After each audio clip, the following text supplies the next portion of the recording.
AI यानी artificial intelligence.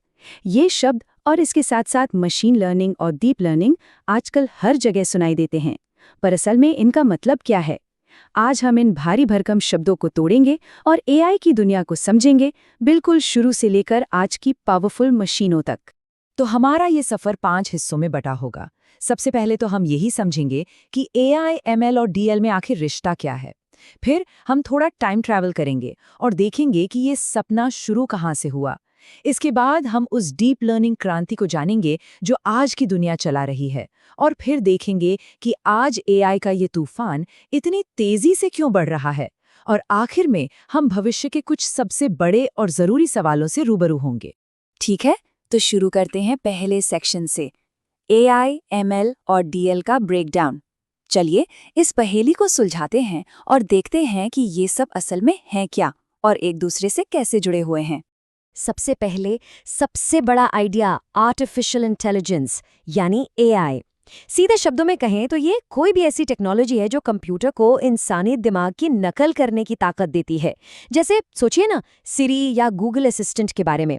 वो हमारी आवाज़ समझते हैं, हमारे सवालों के जवाब देते हैं। ये AI का एक सरल लेकिन बहुत पावरफुल उदाहरण है जो हमारी रोज़ की ज़िंदगी का हिस्सा बन चुका है। अब इस पूरे कंफ्यूजन को खत्म करने का सबसे आसान तरीका ये है, इन तीनों को एक के अंदर एक रखे बॉक्स की तरह सोचिए। सबसे बड़ा बॉक्स है AI।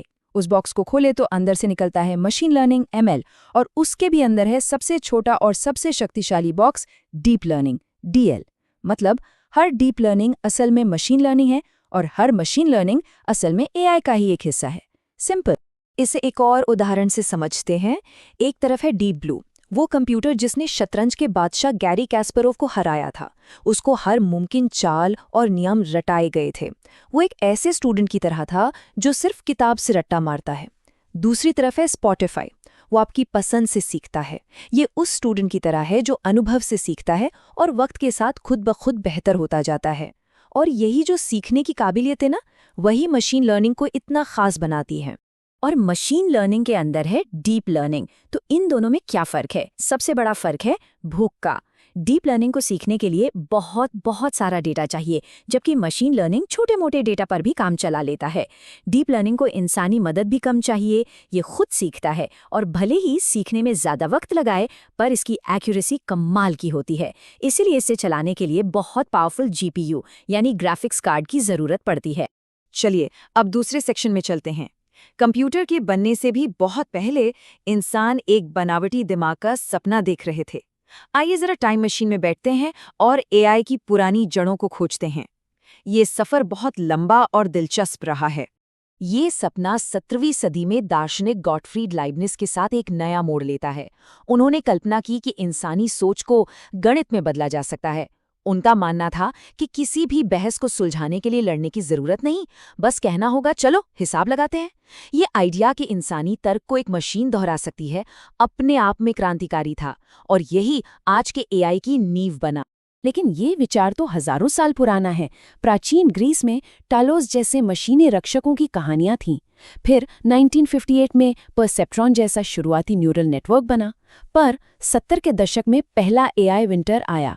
सोचिए कि एक फिल्म का बहुत प्रचार हुआ, पर वो बॉक्स ऑफिस पर फ्लॉप हो गई। AI के साथ भी कुछ ऐसा ही हुआ। वादे बहुत बड़े थे, पर टेक्नोलॉजी उतनी तैयार नहीं थी और फंडिंग बंद हो गई। फिर 1997 में जब डीप ब्लू ने जीत हासिल की, तो AI में फिर से जान आ गई।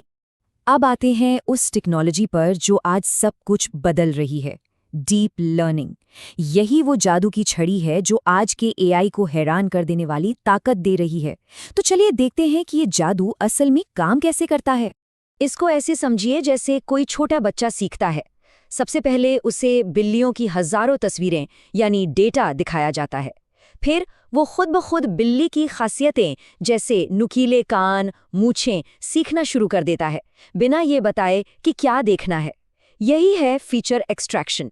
इसके बाद वो इन खासियतों को जोड़कर बिल्ली का एक कॉन्सेप्ट बनाता है और आखिर में उसे एक नई तस्वीर दिखाकर टेस्ट किया जाता है कि वो बिल्ली को पहचान पाया या नहीं। और ये सीखने का काम अलग अलग तरह के स्पेशलिस्ट करते हैं।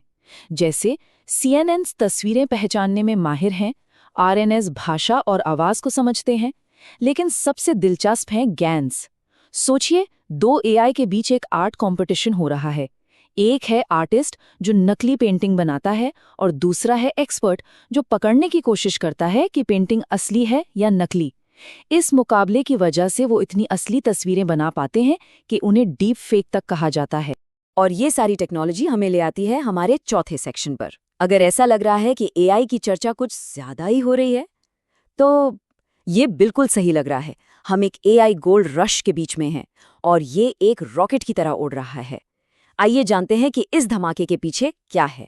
इस रॉकेट का ईंधन है पैसा। 2021 में एआई में 119 अरब डॉलर का निवेश हुआ। अंदाजा लगाने के लिए ये रकम कुछ देशों की पूरी जीडीपी से भी ज्यादा है। इतना सारा पैसा एआई को इतनी तेजी से आगे बढ़ा रहा है जितनी हमने पहले कभी नहीं देखी थी। पैसे के अलावा कुछ बड़ी तकनीकी छलांगों ने भी मदद की है।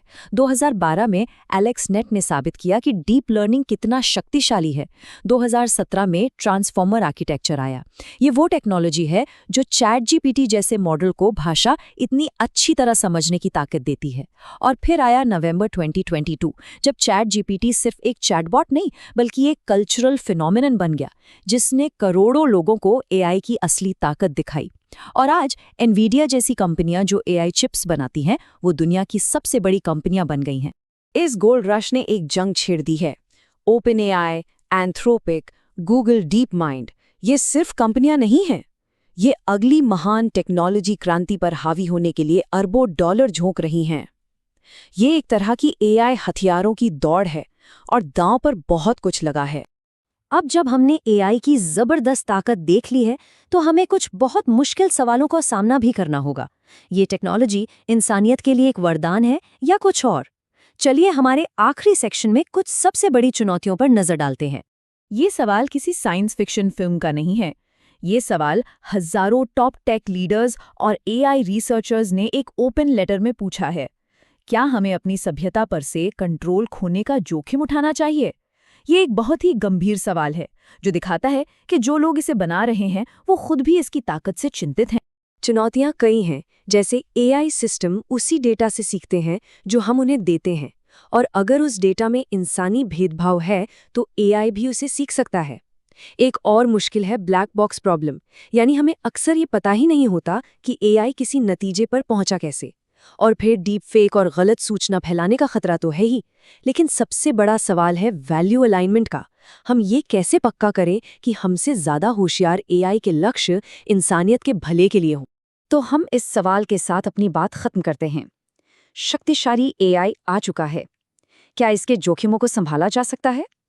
इसका जवाब सिर्फ वैज्ञानिकों और इंजीनियरों के पास नहीं है, ये हम सब पर निर्भर करता है। एक समाज के तौर पर हम ये कैसे सुनिश्चित करेंगे कि एआई इंसानियत की सेवा करे, न कि उस पर हावी हो जाए?